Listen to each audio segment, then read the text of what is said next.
भक्तगणों, आज आपको श्रीमद् भागवत पंचम स्कंद 12वें अध्याय में रहोगुण का प्रश्न और भरत जी का समाधान, यह कथा आपको सुनाऊंगा। आप इसको ध्यान प्रश्न है और इस चैनल को लाइक सब्सक्राइब जरूर करें। कथा सुनिए। राजा रघुगुण ने कहा, भगवान मैं आपको नमस्कार करता हूं। आपने जगत का उद्धार करने के लिए ही यह देह धारण की है। योगेश्वर, अपने परमानंदमय स्वरूप का अनुभव करके आप इस स्थूल शरीर से उदासीन हो गए हैं तथा एक जड़ ब्राह्मण के वेश से अपने नित्य ज्ञानमय स्वरूप को जन साधारण की दृष्टि से ओझल किए हुए हैं। मैं आपको बार बार नमस्कार करता हूं।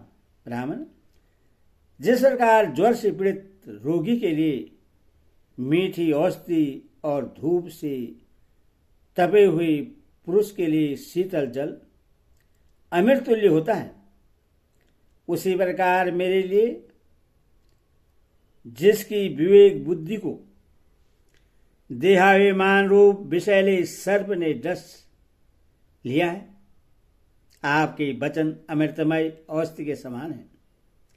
मैं आपसे अपने शेषों की निर्वृत्ति तो पीछे कराऊंगा। पहले तो इस समय आपने जो अध्यात्म योगमय उपदेश दिया है उसी को सरल करके समझाइए।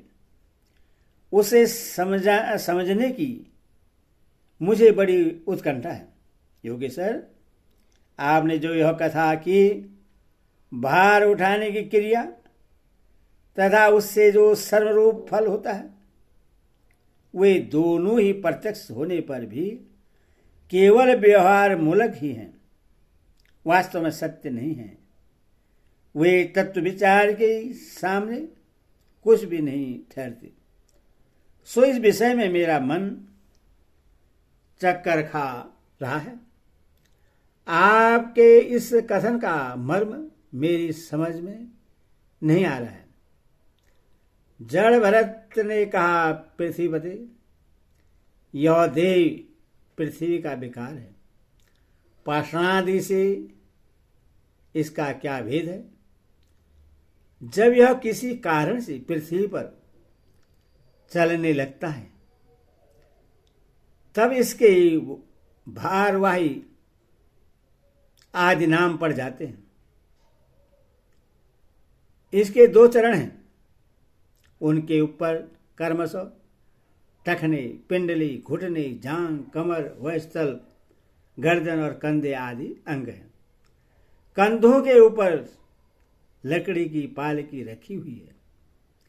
उसमें भी सौभिराज नामक एक पार्थिव विकारी है, जिसमें आत्म बुद्धि रूप अभिमान करने से तुम मैं सिंधु नरेश का राजा हूं इस प्रबल मत से अंधे हो रहे हो, किंतु इसी से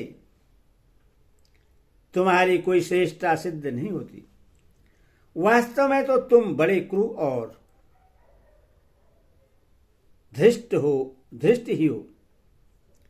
तुमने इन बेचारे दीन दुखिया कारों को बेगार में पकड़कर पालकी में जोत रखा है और फिर महापुरुषों की सभा में बढ़ बढ़कर बातें बनाते हो कि मैं लोगों की रक्षा करने वाला हूं।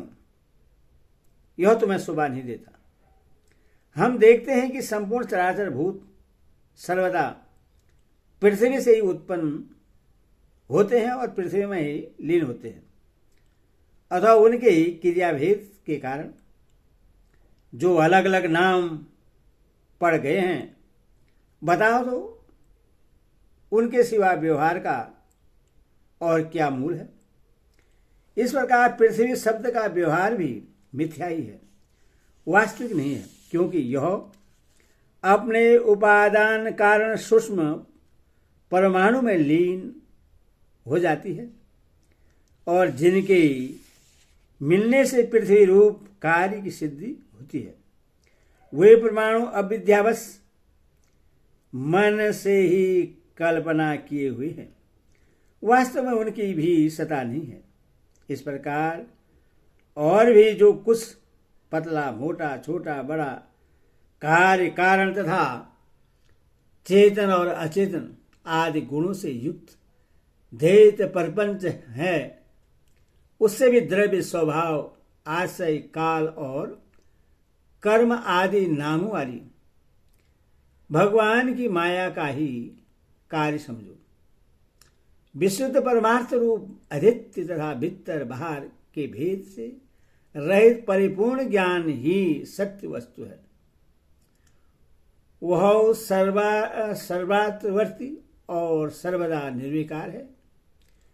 उसी का नाम भगवान है और उसी को पंडितजन वासुदेव कहते हैं। रहोगण महापुरुषों के चरणों की धूलि से अपने को नहलाए बिना केवल तप यज्ञादि वैदिक कर्म अनादि की दान अतिथि सेवा दीन सेवा और गृहस्थोचित धर्मानुष्ठान वेदाध्ययन अथवा जल अग्नि या सूर्य की उपासना आदि किसी भी साधन से यह परमात्म ज्ञान प्राप्त नहीं हो सकता। इसका कारण यह है कि महापुरुषों के समाज में सदा पवित्र कीर्ति श्री हरि के गुणों की चर्चा होती रहती है, जिससे विषय वार्ता तो पास ही नहीं फड़कने पाती, और जब भगवत कथा का नित्य प्रति सेवन किया जाता है तब वह मोक्षाकांक्षी पुरुष की शुद्ध बुद्धि को भगवान वासुदेव में लगा देती है। पूर्व जन्म में मैं भरत नाम का राजा था। ऐहिक और पारलौकिक दोनों प्रकार के विषयों से विरक्त होकर भगवान की आराधना में ही लगा रहता था। तो भी एक मृग में आसक्त हो जाने से मुझे परमार्थ से भ्रष्ट होकर अगले जन्म मृग बनना पड़ा, किंतु भगवान श्री कृष्ण की आराधना के प्रभाव से उस मृग योनि में भी मेरी पूर्व जन्म की स्मृति लुप्त नहीं हुई। इसीलिए अब मैं जन संसर्ग से डर कर सर्वदा असंग भाव से गुप्त रूप से ही विचरता रहता हूं। सारांश यह है कि विरक्त महापुरुषों के सत्संग से प्राप्त ज्ञान रूप खंड के द्वारा मनुष्य को इस लोक में ही अपने मोहबंधन को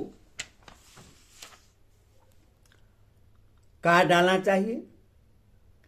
फिर श्रीहरि की लीलाओं के कथन और श्रवण से भगवत स्मृति बनी रहने के कारण वह सुगमता से ही संसार मार्ग को पार करके भगवान को प्राप्त कर सकता है।